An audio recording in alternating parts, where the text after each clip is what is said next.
Good morning, everyone. So glad you're joining us. I'm Mark Wingfield, Executive Director and Publisher of Baptist News Global, and we're so thrilled to have you be part of our webinar today. Number one question I'm asked is this being recorded? The answer is yes. We are recording it. It will be posted to our website by tomorrow morning, and you can share it with other folks.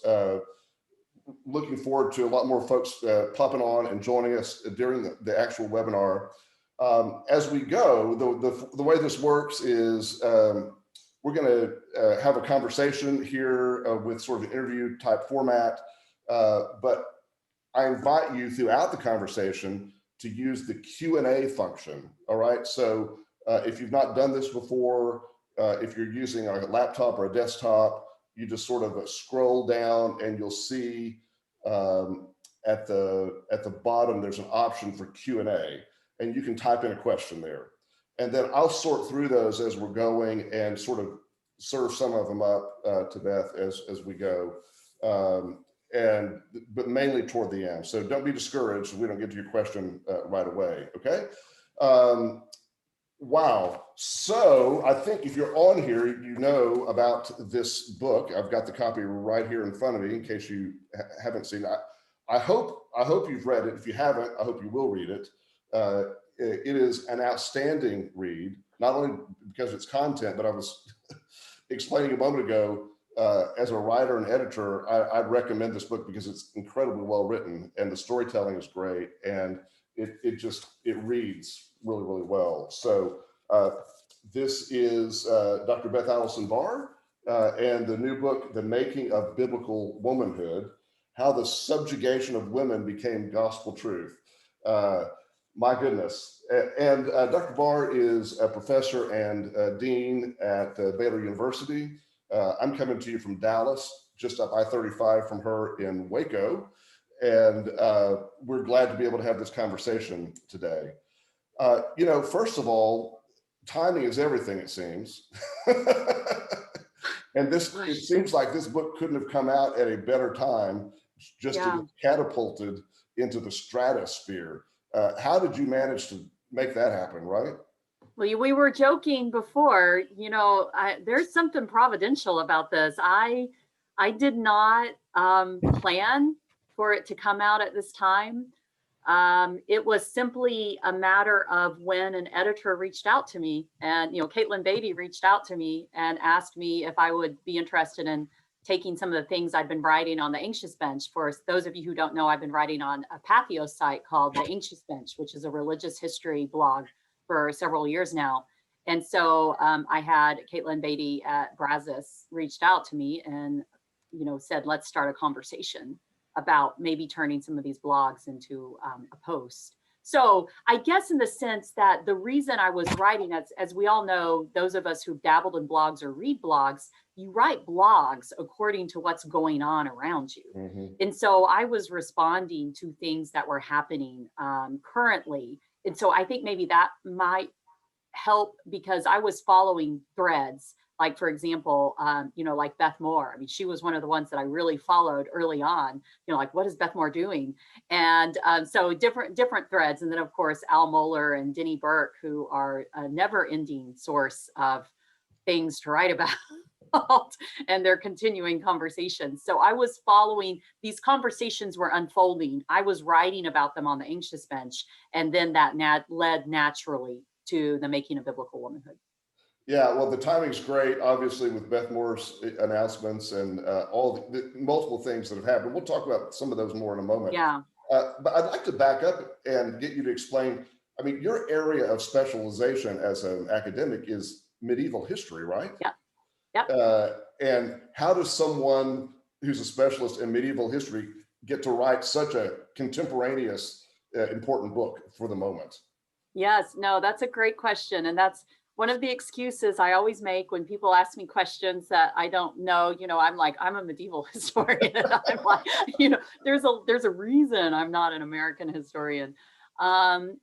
So I think in some ways, being a medieval historian at the same time that I've always been an evangelical, growing up in the Baptist world and serving in a Baptist church now, I've always been struck by parallels between things that I study in the medieval world and medieval Christians who act in many ways very similar to us.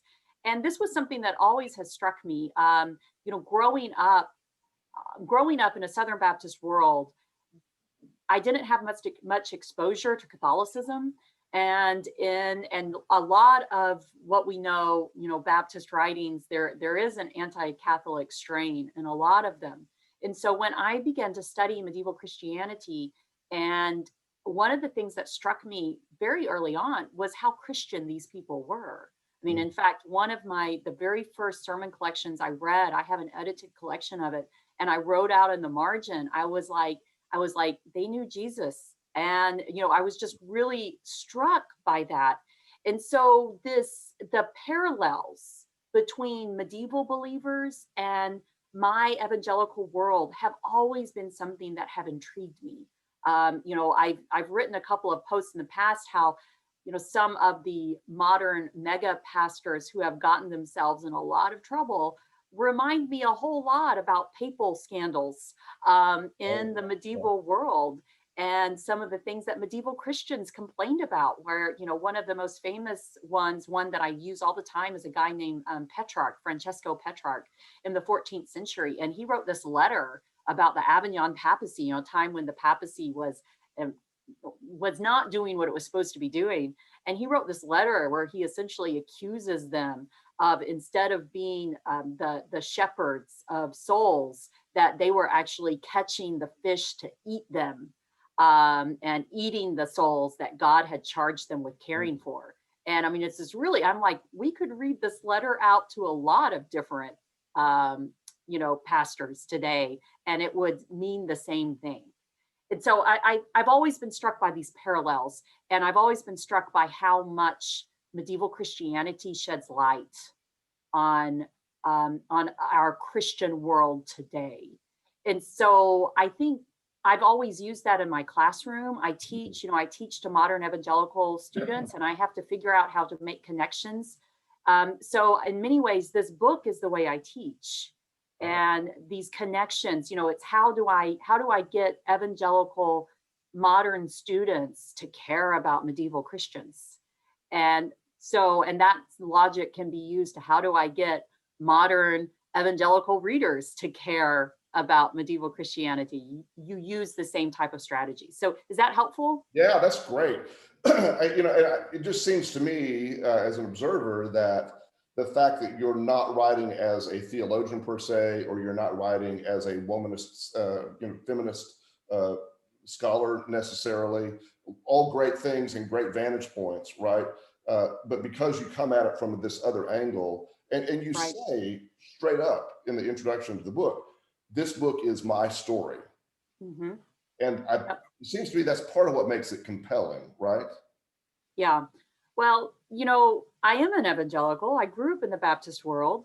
The way that we convince people that Jesus is important is by telling people our testimony. I mean, we share our testimony. That's one of the first things I learned how to do, was to share my testimony and what others' testimonies. I mean, we would memorize, Paul's testimony and how he shared it.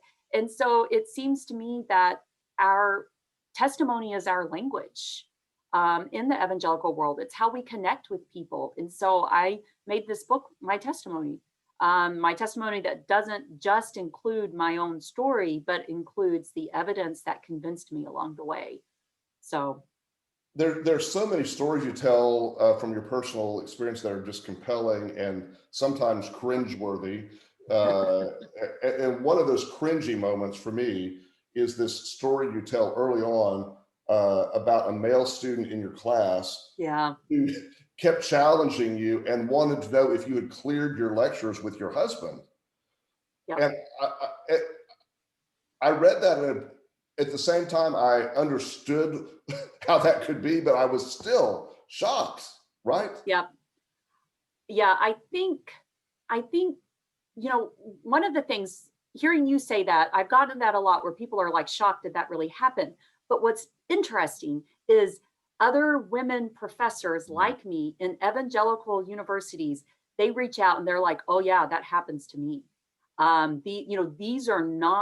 These questions are very common for academic women in conservative Christian universities. I mean, you could even think about some conservative Christian universities that have gone so far to not allow women to teach theology classes. That's actually relatively recent. I won't call out any names, but it's relatively recent that some have moved that way. And you could think about even a lot of the flagship Baptist seminaries that don't let women teach certain classes.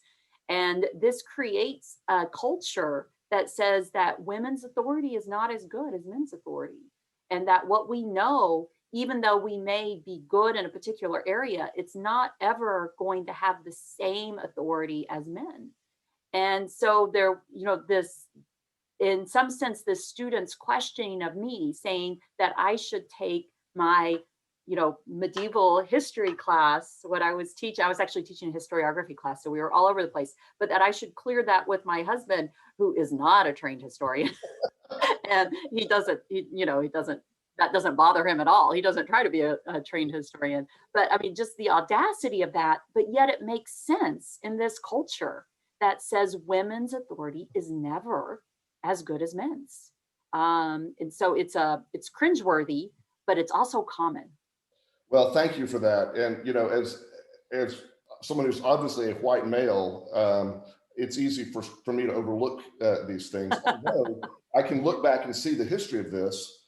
I'm from Oklahoma. I went my first 2 years of college to Oklahoma Baptist University beginning in 1980. Mm-hmm. And the best Bible teacher on that campus at the time was a woman, Dr. Rowena Strickland, who could not be recognized as such, And it's the story that goes on and on and on. It's like, is Beth more a preacher or is she a teacher, right? Right. Yeah. Same thing. So because of the larger context that you have, I'm wondering if you could help us, and we both come out of a Southern Baptist context and share a lot of that in common. Where does the SBC today fit into the larger evangelical world in your perspective? Well, the SBC is a really recent phenomenon. I mean, you think about, I'm a medieval historian. And so, I really go all the way back to the 5th and the 6th century, although my main area of specialty is the late medieval world, but that's still several hundred years ago. And, the SBC was really born in the 19th century. Right. And in fact, the whole evangelical movement is born in the particular context of really the 17th, 18th, and 19th centuries. And it's born in a white European context, and it's born in a British imperial context. And we simply cannot step away from that history. We can say we are something different now and want to change things, but the history is we were born in a white colonial imperialist moment. And so the very structure of the basics of our, and a lot of, not our faith, but the structure of our organizations, the structure of our premises on how we move out, how we tell people, was born in this imperial context. And so this also explains, I think, why it's so hard to separate racism from many of our evangelical contexts, because it was there in the beginning. It's really hard to uproot things that are there in the beginning. And patriarchy is too. I mean, this is part of, the household codes, which I do talk about in the Making of Biblical Womanhood, and which we all talk about all the time.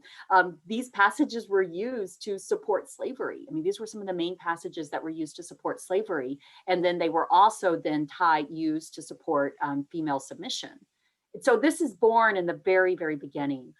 So the Southern Baptists, as I said, we talk about the Southern Baptist context today. We are born in the 19th century. We all know that Southern Baptists were formed when the Civil War, before the Civil War, when because the Northern Baptists were abolitionists or had some abolitionists, and so the separation from Southern. I mean, Southern Baptists separated over the issue of slavery, and we can't undo that. And so it's something that we always have to remember in our context. At the same time, however, Southern Baptists did have an amazing missionary zeal in the late 19th and early 20th century. And this actually provided a moment for them where they began to kind of step out a little bit from this racism and also from their patriarchal stance. I mean, women were all over this movement in the late 19th and 20th century. Now, white women evangelists were often very racist too. And so we can't separate that. But nonetheless, there was this incredible missionary zeal, and women were very powerful members in the early Baptist circles. And in fact, we know that there were women preaching not only in the Northern Baptist world, but in the Southern Baptist world. There were preachers. And even though Al Mohler might want to dismiss it by saying that there was only a small handful of women preaching, at the same time, part of that is because many of these women weren't given the titles, but they were doing it and they were carrying the authority of it. And so the Southern Baptist world has this legacy. We're very modern. We have this very unfortunate legacy of being born in racism. We have always been tied, because of our connections with racism, we've always been tied to patriarchy. But at the same time, we also do have this history of women being very active members of the Southern Baptist world and the North American Baptist world. And women have always been very active in the Baptist movement. And they have always functioned. I mean, you can think about the WMU, the Women's Missionary Union. I mean, it was a powerful organization. Women, there was the North American Baptists had a female president in the early part of the 20th century. And so women have always been very prominent voices, leaders, preachers, teachers, missionaries. This really begins to shift in the Baptist world as we move across World War I and World War II. Wow. And it is totally connected with those cultural movements that were trying to get men back into jobs after a horrible war, which just devastated, culture, families, etc. And the US was trying to recover and rebuild itself. And we start to see, historians joke about how a lot of the law, that we don't joke in a funny way, but how similar we joke of the laws that begin to be implemented are very similar to what we see happen in the Roman world, trying to get women back into the household and trying to get women to have babies again. We think about the whole baby boom culture. I mean, there was an orchestrated effort, and Southern Baptists were part of that. They embraced that wholeheartedly. And that laid the pathway for the conservative resurgence of the late 1970s. And in fact, the Baptist world today, that's, the conservative resurgence, which side you are on, that's still a very formative part of where we are living today. So that was probably too long. Well, as someone who lived through that moment as a young journalist within the denomination, I absolutely affirm what you're saying. But it seems that of late, the SBC and its leadership has really doubled down on the male headship stuff. Maybe because because there's no one internally challenging them the way there used to be. But it just seems, I mean, what we've seen Al Mohler write lately and Denny Burke and all these folks just seems to be so outlandish, but people in the SBC don't seem to question it. So, yeah, I know. I mean, I think it is. And this is why the subtitle of my book is How the Subjugation of Women Became Gospel Truth, because this is actually what was different. This is what the conservative resurgence, and it wasn't just the Baptists, it is also tied in with the larger evangelical movement. You can think about the Council for Biblical Manhood and Womanhood, and you can think about James Dobson. And this, I just recently wrote a review on Barry Hankins' book, Uneasy in Babylon, which was an early, turn, 2002, I think is when he published it. And in it, he said that Baptists, that one of the core identifiers of this conservative resurgence was this belief of cultural warriors. And this, of course, is what Kristen Kobes-Dumay picks up in Jesus and John Way and just drives home, just shows how much this is part of evangelical identity. But part of this cultural warrior motif is that the family is under attack. And this is all of James Dobson, that the family is under attack, that we've got to, return to these Christian values and defend the family, or the whole thing is going to fall apart. The slippery slope mentality. And in fact, embedded in that with James Dobson, and then when we see, his writing sort of playing out in the late 80s with the formation of the Council for Biblical Manhood and Womanhood, what we begin to see is that not only is the family under attack, but that the structure of the family with male headship and female submission is actually not just God's best, but is part of the gospel, that in order to be a believing Christian, you have to actually follow this. And if you don't follow this, then your theology falls apart. And you leave the faith and Christianity gets watered down. And so women's roles become tied up with Christian orthodoxy, and so that was the thing that's different. This is what's different. This is what the conservative resurgence did. And so in order for Al Mohler to admit he's wrong, they have to untangle gender roles from their orthodoxy.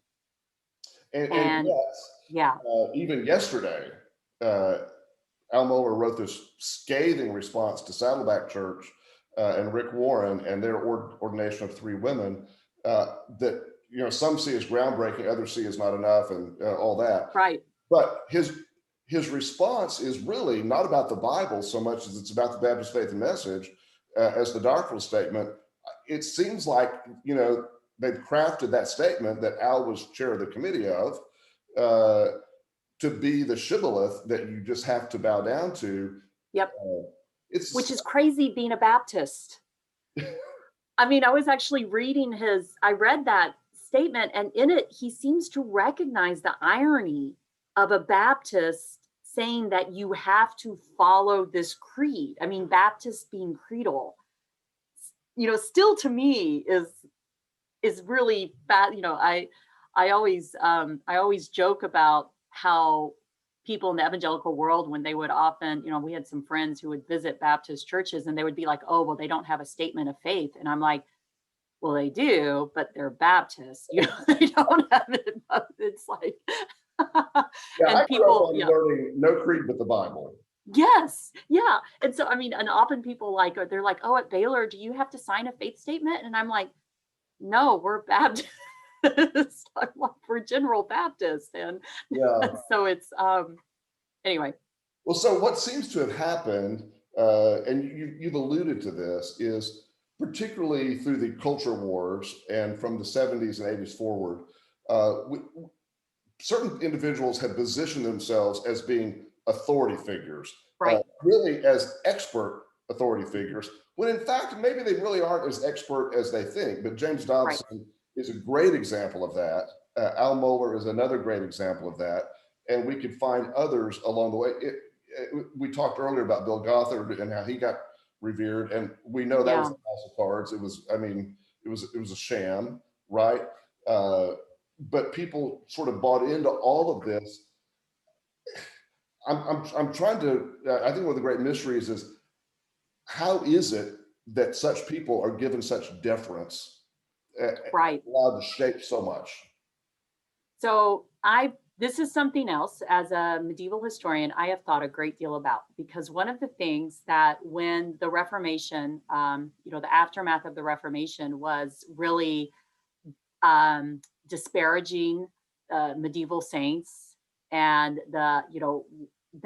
we don't bow down to other people, or worship, or the deference that was given to them. And it is so striking to me, because we just create new saints, and we create saints that are just as flawed as us. This is the thing about it, is that I think this seems to be a human tendency. And we've created new saints. We have new Baptist saints. I even think about John MacArthur. There are pastors who model their offices to look like his and have pictures of him in their offices, even they've never even met him before. That's strange to me. Right. You know, it's like, why these are people. And so it seems to me, when, if we think about the fact we claim to adhere the priesthood of all believers, but yet we still have this idea that some people are more worthy than others. And I don't exactly know why. I'm not answering your question, because this is a tendency that I see throughout, and I'm not entirely sure. I think it's a human tendency. I think we like to look, we like to have somebody who can give us the easy answers. One of the things that Bill Gothard did is he spoke to families who were trying to figure out how to care for their children and having problems with their children. And he said, I have the magic bullet. This is what you do. And I think a lot of these people, they provide these easy answers for us. And I see this also, we were in youth ministry for many, many years. And we saw with many of our youth too, it was sort of like if they had this very rigid, their parents, they were like, we believe everything literally in the Bible. You never go outside of it. It gives you this very clear blueprint that you can follow. And if we raise you right, God promises us that you will be faithful and your children will be blessed. I mean, it's kind of this idea. Yeah. We like that. So I don't know, but I think the dangers that happened in the medieval world are the dangers we are facing now. And I think there's a lot we can learn from history if we would just pay attention to it. Yeah, so you make a point about this at several places in the book, and one of those themes I picked up is that the Reformation, the Protestant Reformation, was an inflection point that sort of set up some of the things we're dealing with today. And I think to most of us, that's the Protestant Reformation, all good has flowed from that. But you have a different take on that that's really interesting. So, I have to be careful with it because it's hard. I don't want to say that, I'm a believer in the Reformation. I'm a Protestant, as I say this in the book, I choose to be a Protestant. It's not just because it's the way I grew up. As much as I think medieval Christians were Christians, I don't agree with their theology. So I think a lot of good things obviously came out of the Reformation, but one of the things, maybe one of the unintended, consequences, and it wasn't just because of Reformation theology, it was actually because of some broader cultural changes. It's all connected. There's some broader historical trends going on. But what we see happening is women's role as wife becomes the primary thing women should do. In the medieval world, women had other options. Being a wife was not the end all be all. Most women were married in the medieval world, but it was actually, I joke about this with my class. My students always love this, but the medieval Christians actually use the parable of the sowers, and that wives they were the ones who they only received 30, and widows received 60, and virgins received 100. They were the most important people.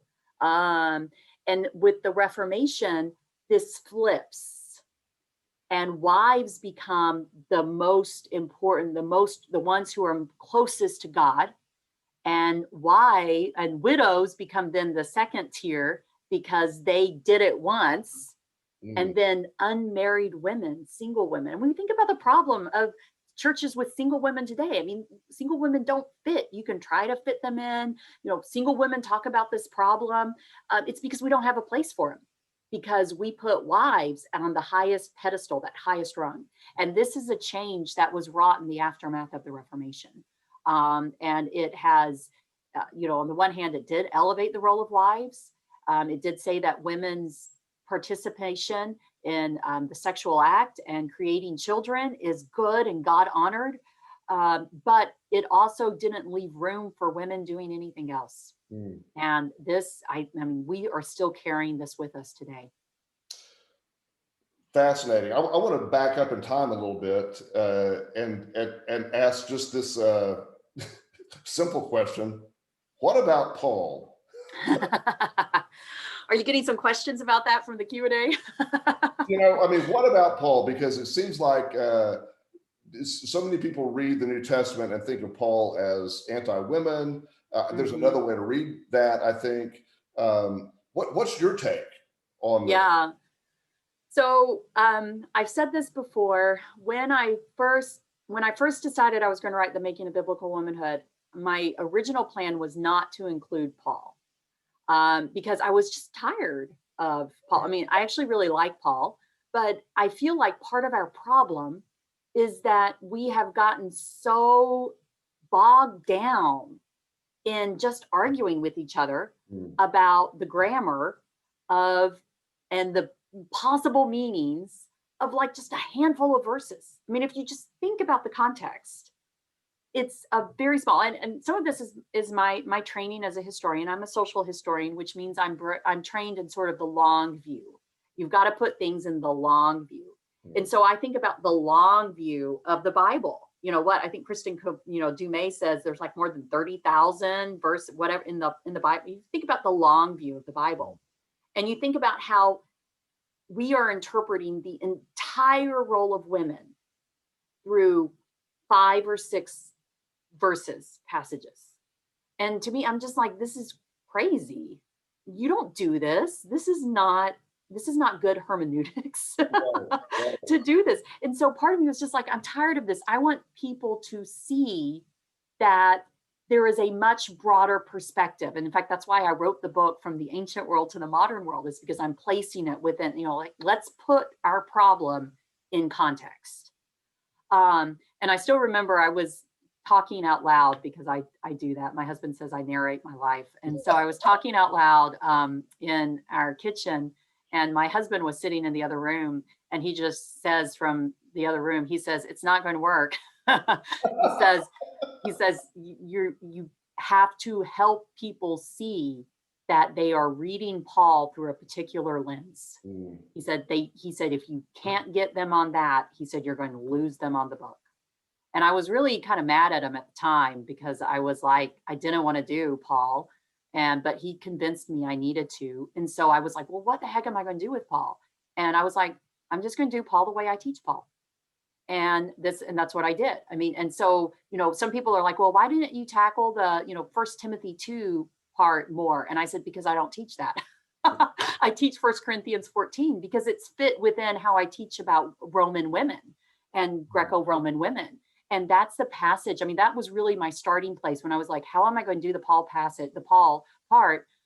I'm going to say, okay, I'm going to start with what I do with my classes. And that section, when I teach Paul, 1 Corinthians 14, and we put it in the context of what's going on in the Greco-Roman world.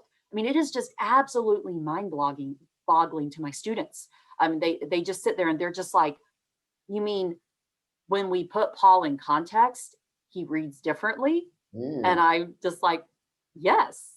When we put Paul in context, and when we look at him as more than just 5 or 6 verses that we're interpreting only from our modern view, we kind of get a picture of what Paul's doing, and he's not doing what we thought. And it's like, and even if Paul in one of those places is actually telling some women in, in Corinth or Ephesus, if he's telling them to be silent for some, it's like, there is no way he's telling women to be silent for all time, because then we have Romans 16, and we have the women in Romans 16. They don't just appear in Romans 16. They appear throughout the New Testament, throughout Paul's writings. So Paul talks about women who served in ministry alongside him, who served in leadership roles. And so if we put these 5 or 6 verses within that context, it tells us we have to look at Paul differently, because he's obviously not doing what evangelical women have been taught he's doing. It's only when we look at Paul only through the lens of, say, 1 Timothy, that we can even begin to try to do the mental gymnastics that they always accuse egalitarians of.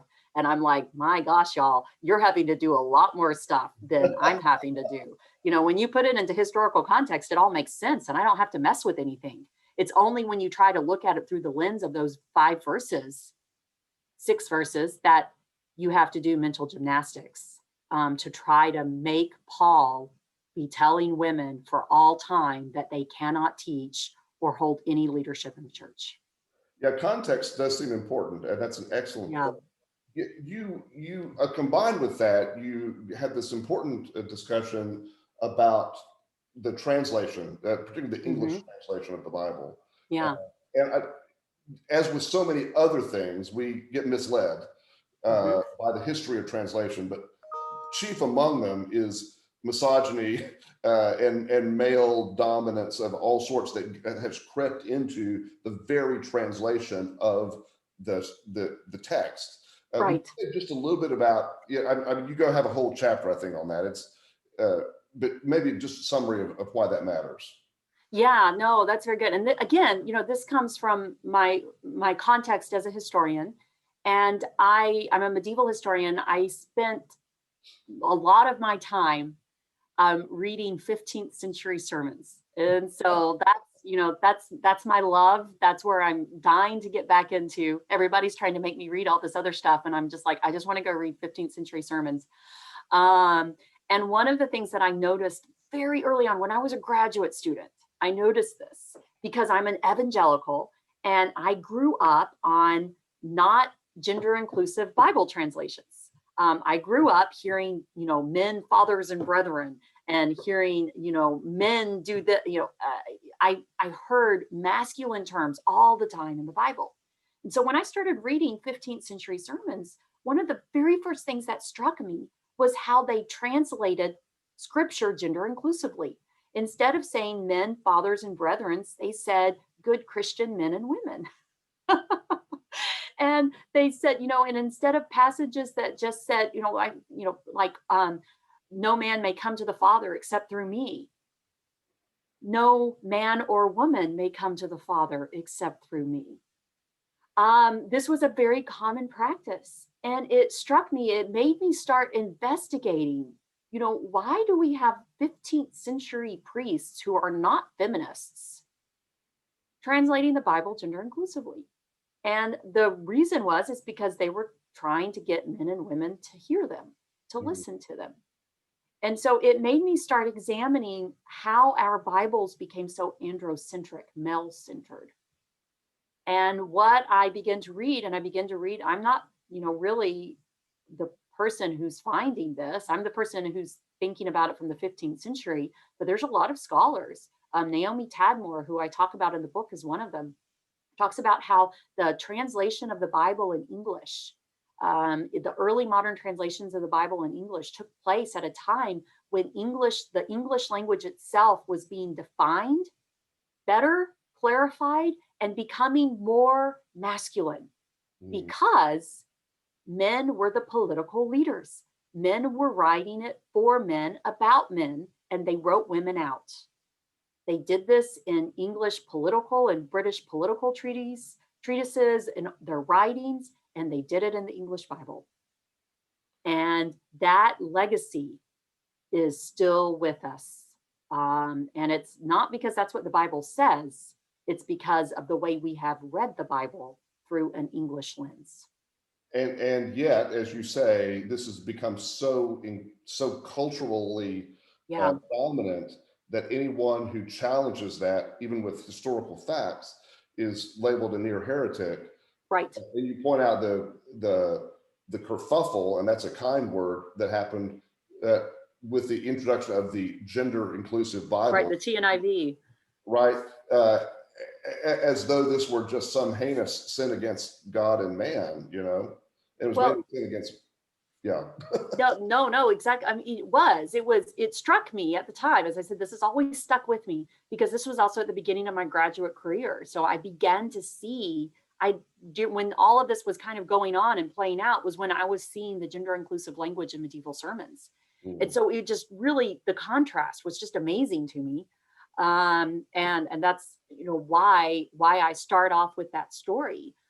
But I think the reason, because if you think about it, the reason you have to keep women written out of the New Testament is because if you start putting women back in, not adding them, but actually looking at the text the way that it was intended to be read to a first century audience, what we see is that it's revolutionary. And what we see is that women are being spoken to and addressed the same way that men are, and that women are being recognized as leaders, teachers, and preachers just like men. And so the only way to hide that is to keep the androcentric language in. It really is. I hate to speculate about motives. As historians, we actually we try not to speculate about motives. It's really hard to do that. But it's also really hard to see this differently, especially if you think about the beginning of the ESV. The ESV comes out and says they are unapologetically complementarian. That's their words, not mine. Right. And so they translated the Bible to be unapologetically complementarian because they believe that complementarianism is part of the gospel. So, and again, I'm old enough to remember when the Council on Biblical Manhood and Womanhood was a fringe group. yeah. Now they are the predominant identity of the SBC. That's how things have shifted. Yeah, it's because they knew, they played the long game. And, you can think about the conservative resurgence too. They played the long game. They got control of the seminaries. Yeah. By getting control of the seminaries, they got control of the textbooks. By getting control of the textbooks, they started to dominate the Christian presses. Mm-hmm. And it was all, it's all explainable from there. It was the marketing and, taking over Lifeway and Crossway and all of those presses. Yeah. Yeah. Okay. We've got a bunch of questions that are coming in. Okay, sorry. I'm going to pause some of my questions and come around to these. I'm going to summarize some questions in sort of a general thing, and we'll pick on those if we need to. There's a general theme about what's been the response to the book, and not only that, but one person says, have you had to leave your church because of it? I think we all know that when women speak out on issues like this, there is a backlash, right? Right. Especially on social media. God help us. Yeah. So, well, we already left our church. We left our church in 2016 over this issue. Right, which you talk about in the book, right? So yeah, which I talk about in the book. So my husband is currently a pastor of a very small Baptist church that supports women in ministry. And we have lots of problems at that church, but they're not about women in ministry. Okay. All ministry comes with different sorts of problems. It's just which ones you face. So that's no longer a problem on the table for us. However, have I received backlash? Yeah, I've received backlash. I actually took a dive off social media a couple of weeks ago. It's been really refreshing. I started, it's not that I can't take a lot of criticism. I'm an academic. That's what we do. We get criticized all the time. And so, but it's just simply, I don't think I have to read everything. And a lot of the criticism is pretty predictable. There are a lot of people who are digging in their heels. I had one Southern Baptist pastor end a review, which actually was quite funny. He ended it with essentially, hell hath no fury was the ending quote. And so sort of like this was all this angry, tirade of a scorned woman is what making. And I was like, oh, I'm so sorry that, I don't really know how you walked away from my book thinking that, but whatever. And then I've also received some sort of on the opposite side. I've received from sort of the ex-evangelical crowd who are angry that my faith is still strong. Oh. And, and I don't really know what to do about that either, because I'm not going to tell people that that I don't believe in the Bible, because I do. And while patriarchy is a part of the Bible, I don't think it's because of God. I think it's because of people. And I believe that. And so I don't really have an answer for them either, because I do believe. And so, so I've received criticism sort of on both ends of it, but the criticism has been so small compared to Oh, the outpouring of letters I receive every day through my Instagram account, through direct messages from Twitter that still come to my email, through my email. In fact, my email is kind of getting overcrowded with messages from people, and the stories are very similar. Like all of the stories are thank you, and the stories are like, I wish I'd had this when I was a teenager. I thought something was wrong with me, and now I'm understanding that maybe I really am gifted to be a preacher, and that it's not something sinful about me. I mean, I've gotten, the outpouring of those far outweighs the criticism. And so it makes it, I'm just, uh, I think we're at a place where women have been so suppressed in their churches, and even to a point, I think like me, where they just didn't care about God anymore because of, this harsh oppression. right. That people are like, oh, well, this is you. I don't. It's hard to explain it for people who aren't living it. This idea that what you say doesn't count as much as a man's, that you can't speak out in meetings, you can't speak your mind because your husband will get fired for it. That you can't teach the way that you think things should be taught because somebody might, criticize that and you might lose your job or your position. That type of oppressive atmosphere is just really hard, and so many women are still living in it. So if that's a little bit That's helpful. So this is a bit of a different kind of question someone's asked. Have you followed what is happening in the Catholic world in Germany with Maria 2.0? I have not. I've heard a little bit about it. You know, I do follow, I always joke with my students when I teach my medieval courses. I'm like, I'm really good with Catholicism up to about Vatican I. And then everything Vatican I and Vatican II changed the rules.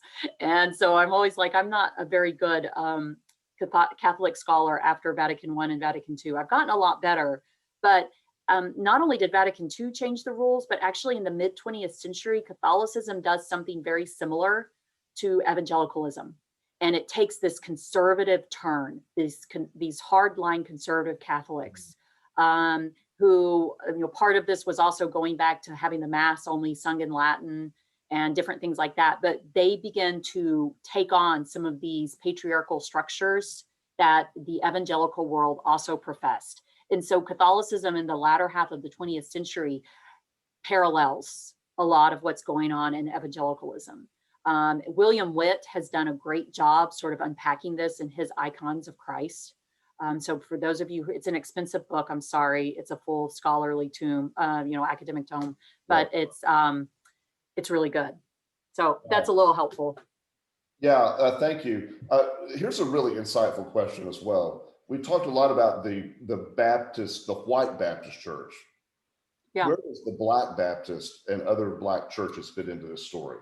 Gosh, that's just the thing. I keep saying this. If we would look beyond our white selves, all of these ideas about biblical womanhood, they just explode because they don't fit, and in fact, there's been a lot of work. So, Black Baptists, and this is one of the things I tried to highlight a little bit in my book, Black Baptists also have a long history of preaching women. And one of the things that happened, though, to Black Baptists, and Jamar Tisby does a great job of talking about this in his book, The Color of Compromise, which if you haven't read that, I encourage you to go and read that. And Thea Butler also talks about this, although not in the Baptist context. But a lot of Black evangelicals, in order to be accepted in white evangelicals, had to mimic the structures of the white evangelical church. And so we actually see this import of white evangelical patriarchy into Black churches where it wasn't part of it before, at least not in the same way. And this really sped up with a vengeance in the latter half of the 20th century and the early part of the 21st century.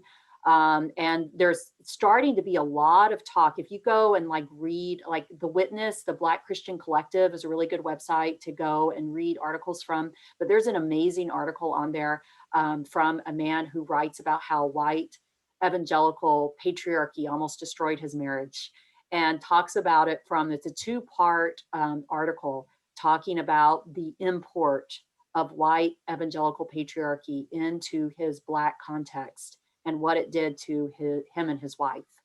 And it's really illuminating because it just shows how culturally constructed biblical womanhood is. I mean, if there was anything I could add, and some, I have received a little bit, people are like, well, you're just talking about white women. And from my historical mind, I'm like, well, biblical womanhood is white.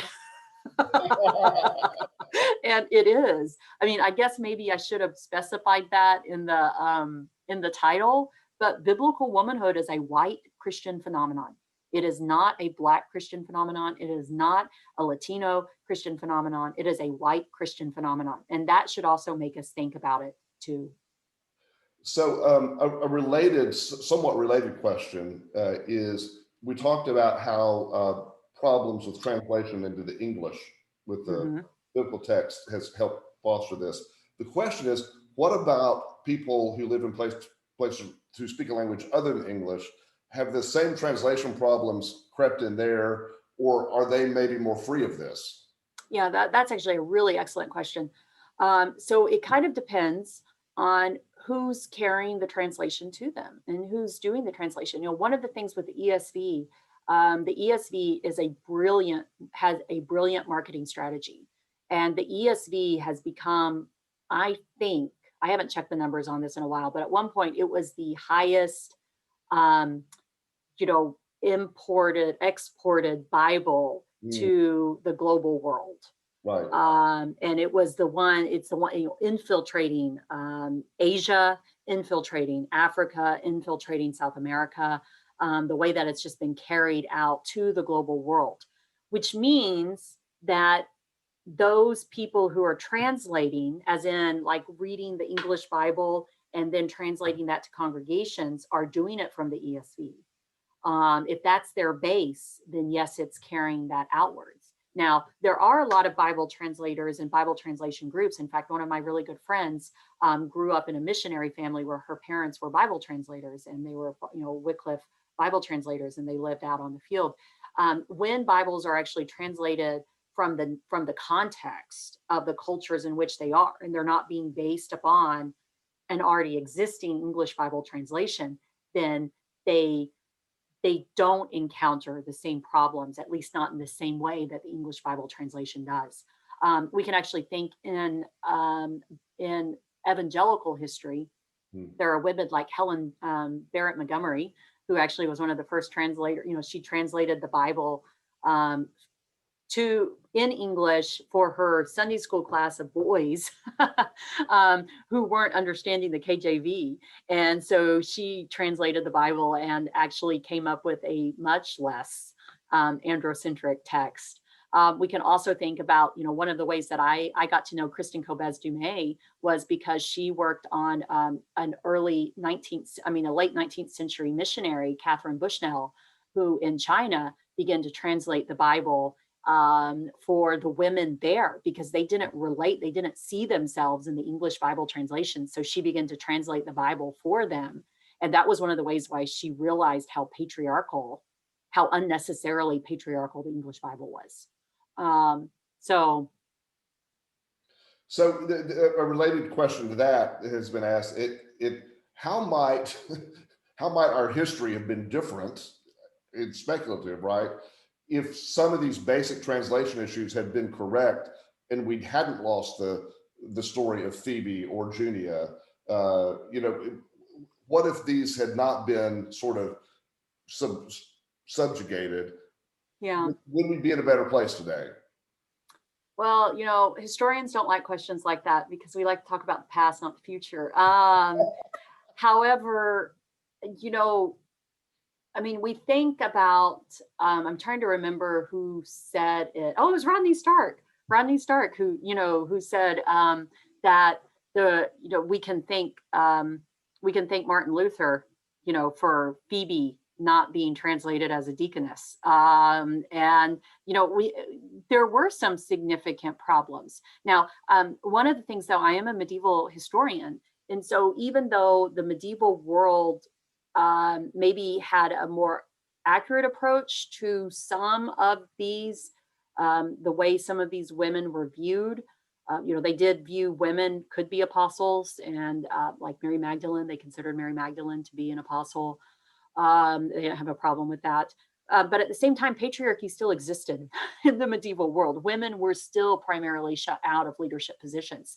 And so, I mean, this is one of the fascinating things when we think about our social systems, and patriarchy always reasserts itself.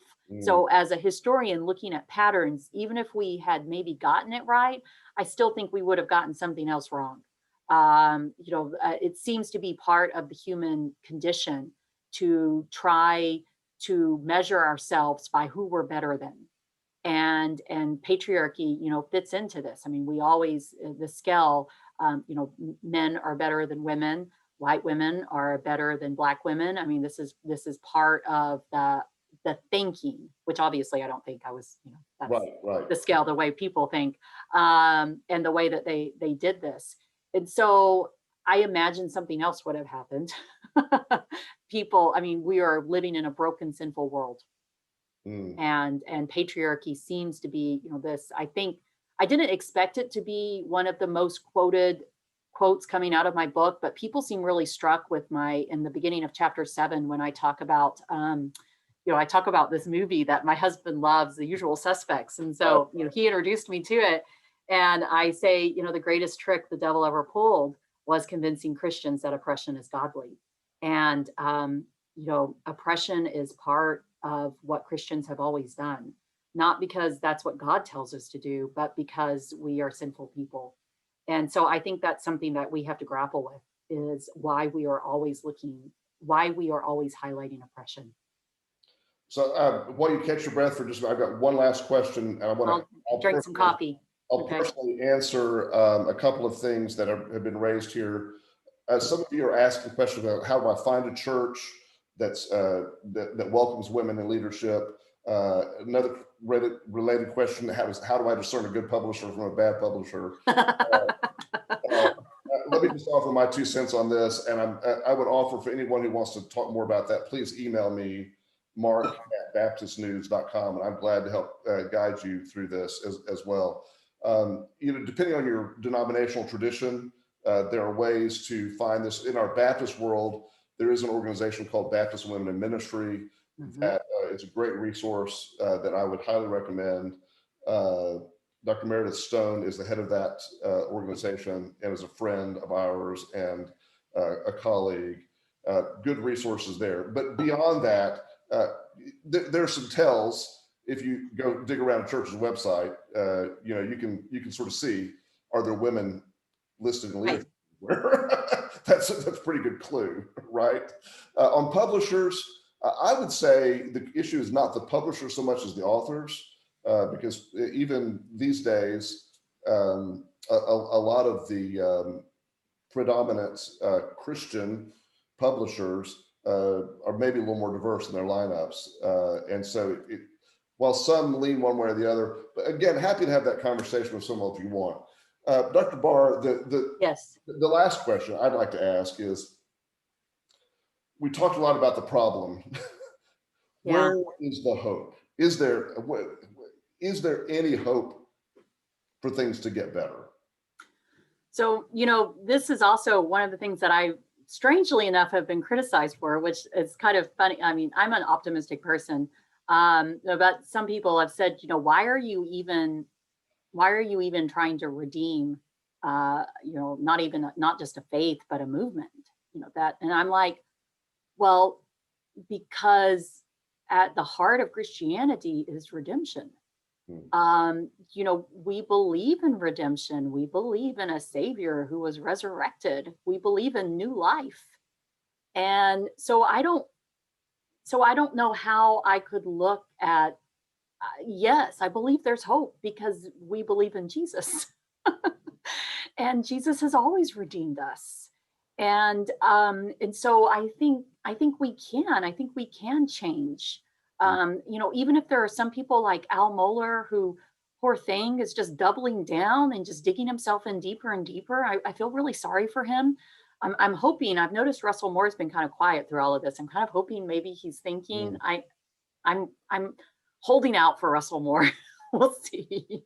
But Al Mohler, is kind of digging it.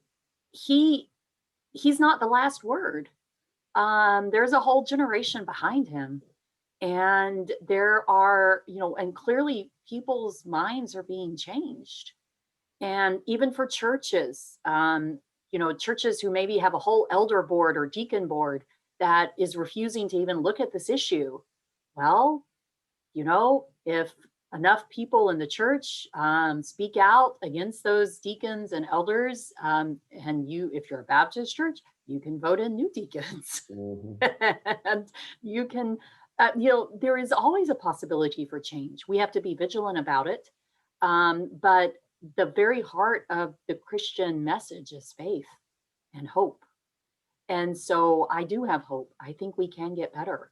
I see a lot of, part of being a women's historian too is women haven't given up. We've always continued to fight and preach. And so, maybe just look and see where there's new life in your church. Who are the people who are working for change? Who are the people who are trying to raise awareness about different issues? Look for those people who are making new life, and start hanging out with them. Look for churches, maybe if it's hard to decide when to leave a church, so I don't want to give any advice on that. But if you are looking for a new church, don't just look for ones that have clean carpet and lots of money for your children's programs. Look for ones that are trying to make a difference. And maybe church isn't about you, but it's about what you can do for your church. And find a church that needs you. Yeah, I would absolutely echo that. And as someone who's been a pastor for 17 years recently, one of the bits of advice I always gave families looking for a church, especially if they had girls in the home, was you need to evaluate what message your daughter is going to hear in this church. Yep. And judge by that. That's exactly right. And so, we need new standards. Right now, I fear that the primary standard for joining a church is if it has enough programs and it has enough people like me, and it has comfortable chairs that we can sit in. And it seems to me that those are really bad standards for judging a church. Speaking as somebody in the ministry also, who's at a very small church that can't afford a lot of those things, think about why we do church. And we don't do church for us. We do church because we're part of the community of believers that God has commissioned for his work. So where can you do his work? And where can you help your children learn that they are fully able to do the work of God? Absolutely. Well, we're going to end at that point. Dr. Barr, thank you so much for the conversation. Again, this is the book, The Making of Biblical Womanhood, right here. I hope you'll get it, read it, share it, send it to people who need to read it. It's an outstanding read. Thank you, Dr. Barr. Wonderful. Thanks for having me. This has been great. Okay. Bye, everyone.